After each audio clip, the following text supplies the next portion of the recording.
We teach our kids so much, right? How to read, how to ride a bike, maybe even how to code.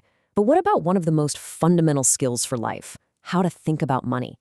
Today, we're going to explore a new path, a philosophy that says financial smarts don't start with a paycheck, they start with a mindset. So let's dive in. All right, first things first, we've got to tackle this huge myth, an idea that most of us have probably just accepted as true without even thinking about it. And honestly, it might be holding our kids back. And this really is the big question, isn't it? Can kids who aren't in the 9-to-5 grind of earning and spending actually get the concept of money? And you've probably heard the reasoning before. It kind of goes like this. Well, they don't have a job, they're not paying off a car loan, and they're definitely not playing the stock market. So how could they possibly understand? But here's the thing, what if that's totally backwards?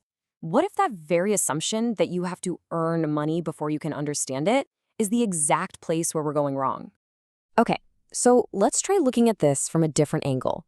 Just think about how we learn pretty much every other important skill in life. When you look at it that way, a really clear pattern starts to show up. I mean, seriously, think about it. A baby learns to balance, to put one foot in front of the other, to walk, long, long before they could ever dream of running a marathon.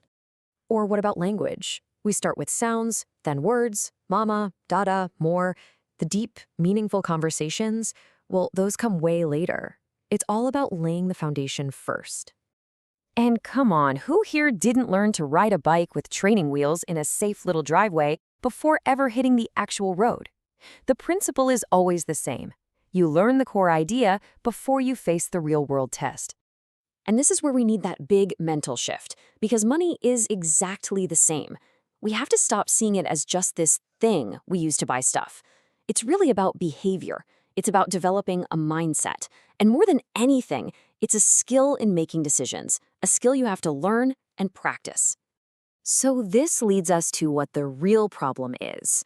It's not that kids don't use money, it's that there is this giant gap between what they see every single day and what they actually get. Just try to see the world through a kid's eyes for a second. They see us tap a phone, and poof, groceries appear. They see us click a button online, and a box shows up at the door. They hear us say things like, "Nope, we can't afford that." To them, money is just this magic, invisible force that makes stuff happen. But, and this is the absolute key, all of this happens with zero context. They see the what, the tap, the click, the no, but they have absolutely no idea about the why. So what happens when you see things happening over and over without any of the reasoning behind them? Well, it doesn't create understanding, does it? It just creates this massive cloud of confusion around what money really is and how it works. Okay, so if that's the problem, what's the solution? Well, the whole idea behind KiddoFin is to fill in those gaps, to provide that missing context. And it does that by building a foundation based on real, tangible experience. And this really gets to the core of it. Financial literacy isn't just information. It's not something you can learn from a textbook or by watching a video. It's not like you can just plug a kid in and download a file called Money Smarts. Real, lasting understanding only comes from experience. So how do you actually build that experience? It boils down to 3 core pillars.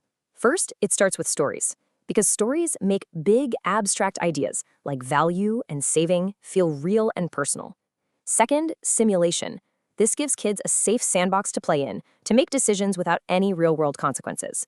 And third, and this is a big one, family involvement, because that's what connects all these lessons back to the real world. But, how you teach this stuff is just as important as what you teach. And this has to be about education, pure and simple, not about pressure. And we've got to draw a really clear line in the sand here. Pushing a kid to invest in something, or trying to sell them an app, or focusing on getting rich quick, that's not education, that's pressure. The real goal is to help them think critically, to encourage them to ask questions, and to empower them to make wise choices for themselves. Look, at the end of the day, the point isn't to give a kid some hot stock tip. It's about giving them a tool they can use for the rest of their lives. It's teaching them how to decide, which is a skill that's going to serve them way better than any single investment ever could. So let's circle back. If it's not about that first paycheck, then when on earth does all this start? Well, the answer is actually a lot simpler and a lot earlier than you might think. See, the way to build this kind of thinking is a really simple but powerful little loop. First, you learn a concept. Say the difference between something you need and something you want. Then you do something with it. Maybe you make a choice in a store. And then, this is the magic part, you reflect. Why did I pick this? That reflection is what cements the lesson and turns it into a habit. So when is that real starting point? It's not their first allowance. It's not their first job. It's the moment a child points to something and says those three little words, I want this. That one little phrase, that's the door. That's our opening for the first, most natural conversation about wants, needs, and value. And that really leaves us with one big question to chew on. In a world where we're giving our kids smartphones, unlimited internet, and the best education we can find, are we so busy giving them everything else that we're forgetting to give them one of the most important tools of all, the ability to think for themselves about money?